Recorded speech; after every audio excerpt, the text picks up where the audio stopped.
ஓர் அசலானது 4 ஆண்டுகளில் 2 மடங்காகிறது எனில் வட்டி வீதம் என்ன? ஓர் அசலானது 4 ஆண்டுகளில் 2 மடங்காகிறது எனில் வட்டி வீதம் என்ன? ஓகே, இதுக்கு ஒரு ஃபார்முலா சொல்லணும். என்ன formula? t-1 into 100 divided by n அல்லது r. ஓகேவா? வருஷம் கொடுத்தா வருஷத்துக்கு கீழே போடுங்க, வட்டி விகிதம் கொடுத்தா வட்டி விகிதத்துக்கு கீழே போடுங்க. ஓகேங்களா? அவ்வளவுதான். ஓகே, இப்போ டீன் என்ன பார்த்தா டைம்ஸ்னு சொல்லலாம், மடங்கு.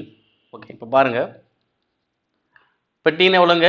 2. அப்போ 2ல் 1 போச்சு. அப்போ 2 மைனஸ் 1 இன்ட்டு 100 டிவைடட் பை இங்கே எத்தனை வருஷம்? 4 வருஷம். அப்போ 4.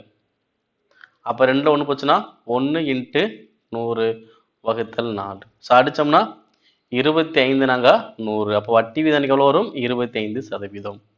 ஸோ இந்த மாதிரி ஃபார்முலா நீங்கள் பேஸ் பண்ணி நீங்கள் ஆன்சர் கண்டுபிடிக்கலாம். இல்லை நீங்கள் வேகமாக ஆன்சர் கண்டுபிடிங்க. இதை விட நீங்கள் இன்னும் வேகமாக ஆன்சர் கண்டுபிடிக்க அப்படின்னா இங்கே என்ன சொல்கிறாங்க? 2 மடங்குன்னு சொல்கிறாங்களா? அப்போ 2 மடங்குன்னு சொன்னாங்கன்னா 100ன்னு எடுக்கணும். 2 மடங்குன்னா 100. அப்போ 100/4. ஸோ அடிச்ச எவ்வளோ வரும்? 25% முடிஞ்சு. இதே 4 மடங்குன்னு சொன்னாங்கன்னா 300. 5 மடங்குனா 400. இந்த மாதிரி நீ மைண்ட்லேயே கால்குலேட் பண்ணிக்கணும். ஏன்னா 2னா நீ மைண்ட்லேயே உனக்கு கழிச்சு 100 பெருக்கே கொண்டு வந்துடும் டேரெக்டாக.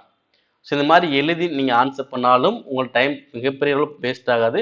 பட் அதையும் கரெக்ட் என்ன பண்ண நம்ம வேகமாக ஆன்சர் பண்ண முடியும். பார்த்தோன்னே கூட என்ன பண்ண முடியும்? இந்த கொஸ்டின் ஆன்சர் பண்ண முடியும். 2 மடங்குனா 100. 100/4 அடிச்சா 25% ஆன்சர் முடிஞ்சு. அவ்வளோதான்ப்பா. ரொம்ப சிம்பிளான ஆன்சர் பண்ணலாம். அதே மாதிரி ஃபார்முலா தெரிஞ்சு வச்சுக்கோங்க.